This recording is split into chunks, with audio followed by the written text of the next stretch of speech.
tell you about the day I knew exactly what I wanted to do with my life. I remember sitting in class, we were watching a movie that day called Losing Isaiah. The movie stars Halle Berry and Jessica Lange. Halle Berry is a struggling addict who leaves her newborn son to go get high.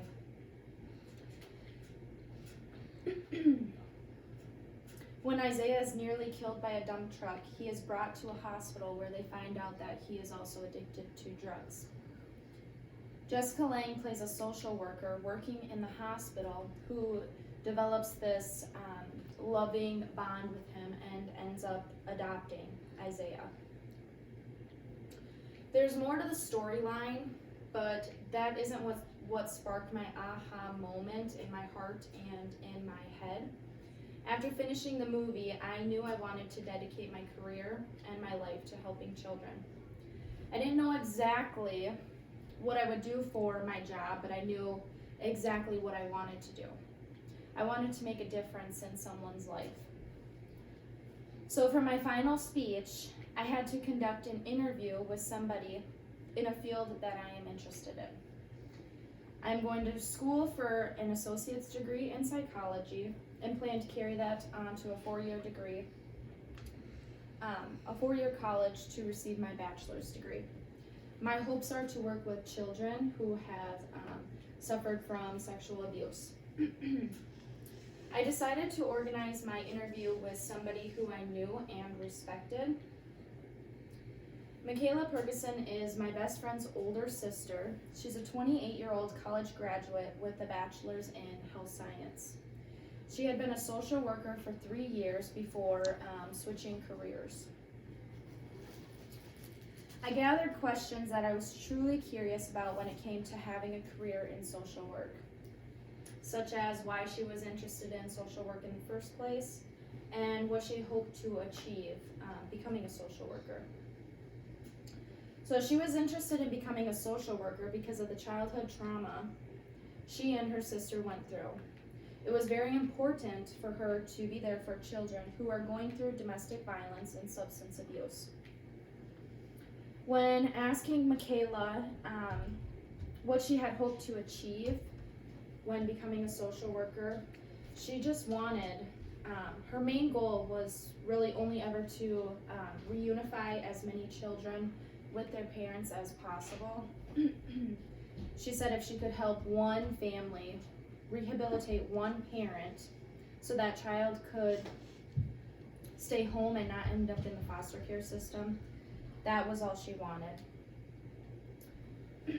I went on to ask questions regarding working in the social work field, such as what was startling the most after leaving school, and what were some of the strengths that helped her be a good social worker, along with what was challenging for her. So when she left school, she was most startled about the fact that she didn't know that methamphetamine was so prevalent. She was shocked that almost every client that she encountered was a meth addict. When going into this, she thought mostly everyone was going to be, she was going to be dealing with physical abuse, domestic abuse, sexual abuse, but it wasn't the case. More often than not, these families were being ripped apart by methamphetamines. When I discussed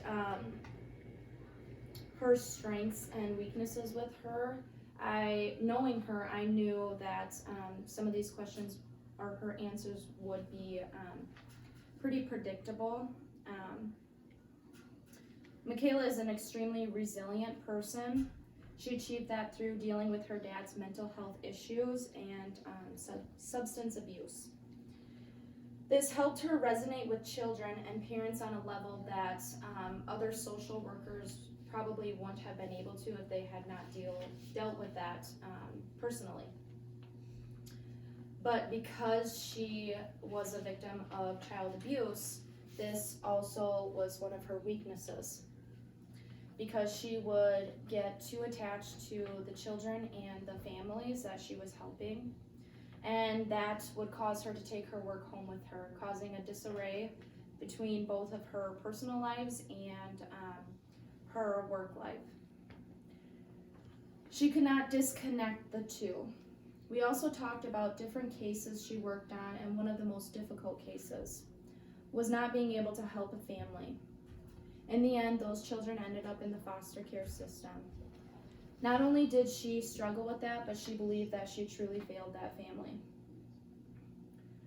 She went on to discuss how discouraging it was to work with people that wouldn't accept any help from them, no matter what kind of help you gave them, or how hard you would work to get them the resources they needed to be better and do better. Although she had discouraging cases, she also had many cases where she made a lasting difference. She was given the opportunity to help these families stay together. Throughout this interview, I learned many different things from Michaela.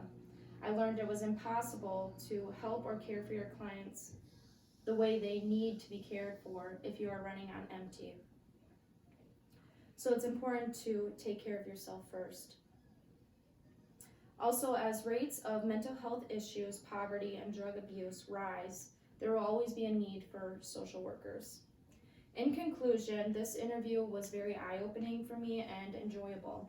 We discussed my reason for choosing to interview Michaela, how I contacted my interviewee, and some questions that I was personally curious about. I discovered that social work actually isn't the job for me. I still want to help vulnerable children, but in a different field. Children are our future, and it breaks my heart to know that there are so many children out there feeling lonely, sad, and helpless. I know that these children need anyone's help, so I ask myself, why can't that be me? So after I graduate, I'm going to do my best to help everybody that I can.